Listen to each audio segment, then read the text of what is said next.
Good morning sa lahat, guys. Tingnan nyo ha. Kaninang umaga, mainit ang panahon. Ito, ngayon. Ayan. Ayan.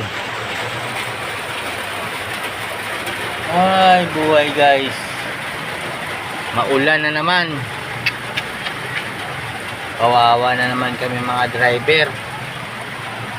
Siyempre, pagka ganitong maulan, sigurado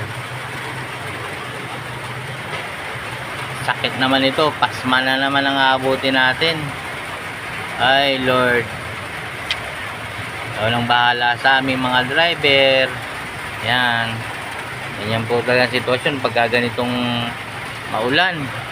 Ang hirap igalaw. Nandito lang tayo sa tricycle kasi kanina po napakainit po talaga. Ay, thank you Lord.